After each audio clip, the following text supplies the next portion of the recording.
So ఇక్కడ P started a business by investing 35,000 and Q joined him after 1 year with amount of 21,000.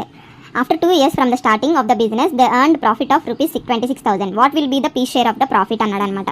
So ఇక్కడ P, Q ఇద్దరు business start చేశారు. P వచ్చేసి 35,000 invest చేశాడు, Q వచ్చేసి 21,000 invest చేశాడు. అయితే ఇక్కడ ఇచ్చిన ఏంటంటే P వచ్చేసి స్టార్టింగ్ నుంచి ఎండింగ్ వరకు మొత్తం 2 years బిజినెస్ చేశాడు. Q వచ్చేసి 1 year తర్వాత, అంటే P స్టార్ట్ చేసిన 1 year తర్వాత స్టార్ట్ చేశాడు కాబట్టి Q ఓన్లీ 1 year ఉంటాడు.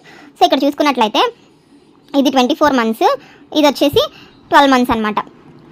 అయితే ఇక్కడ మనము ప్రాఫిట్ని ఎలా డిస్ట్రిబ్యూట్ చేశారు అని అన్నారు.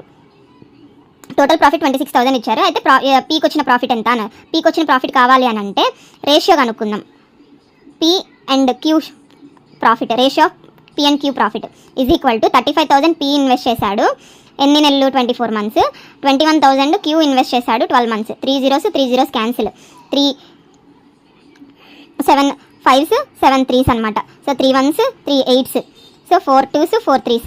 సో ఇక్కడ చూసుకున్నట్లయితే 10/3 అనేది రేషియో వచ్చింది ఇక్కడ. సో ఈ 10/3 రేషియో అంటే Pకి 10x రూపీస్, Qకి 3x రూపీస్ ఇస్తే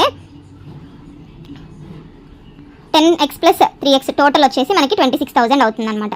so 13x is equal to 26,000, x is equal to 2,000 అవుతుంది. సో ఇప్పుడు మనకి ఏం కావాలి, పీస్ షేర్ కావాలి.